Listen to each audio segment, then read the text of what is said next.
Hi అండి, welcome back to my YouTube channel. నేను మీ బెజవాడ పిల్లని. ఇంట్లో కూరగాయలు అవి ఏమీ లేనప్పుడు, ఎగ్స్ మాత్రమే ఉన్నప్పుడు నేను చూపించే విధంగా చాలా సింపుల్ అండ్ ఈజీగా చేసుకునే టేస్టీయస్ ఎగ్ ఫ్రైడ్ రైస్ అయితే చెప్తాను వినండి.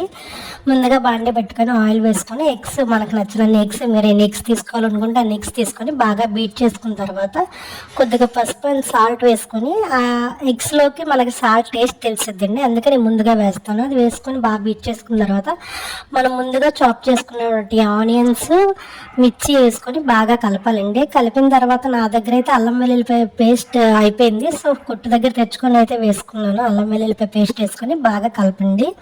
నేనైతే ఇంట్లో బాస్మతి రైస్ ఉన్నాయని చెప్పి బాస్మతి రైస్ తీసుకున్నాను. మీరు నార్మల్ రైస్ అయినా బాగా అది పొడి పొడిగా ఉండాలండి. రైస్ మాత్రం తడిగా ఉండకూడదు. తడిగా ఉంటే ఏంటంటే మొత్తం ముద్దలా అయిపోయింది.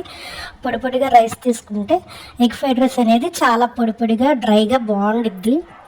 రైస్ తీసుకొని బాగా మనం తీసుకున్న ఎగ్స్ అవన్నీ మిక్సర్ కలిసేటట్టు బాగా కలుపుకోవాలండి. కలుపుకున్న తర్వాత కొద్దిగా కారము, గరం మసాలా పొడి వేసుకొని బాగా కలుపు. నేనైతే స్పైసీ కొద్దిగా ఎక్కువగానే తీసుకుంటాను, మీరు చూసి వేసుకోండి. గరం మసాలా తర్వాత నా దగ్గర ఉన్న చికెన్ మసాలా పొడి కూడా నేనైతే వేసుకున్నాను, టేస్ట్ బాగుండిద్దని. అదన్నీ వేసుకున్న తర్వాత బాగా మిక్స్ అయ్యేటట్టు కలుపుకోవాలండి. నేనైతే చాలా స్పైసీ తింటాము, మీరు అంత స్పైసీ తినలేని వాళ్ళైతే నార్మల్గా 1 స్పూన్ వేసుకోండి. ఏంటి అంత రెడ్గా ఉందని అనుకోమాకండి, మేము చాలా స్పైసీగా తింటాము ఏదైనా ఫుడ్. మీరు కొద్దిగా లైట్గా, నేను 2 స్పూన్స్ వేసినప్పటికి మీరు 1 స్పూన్ అలా వేసుకోండి.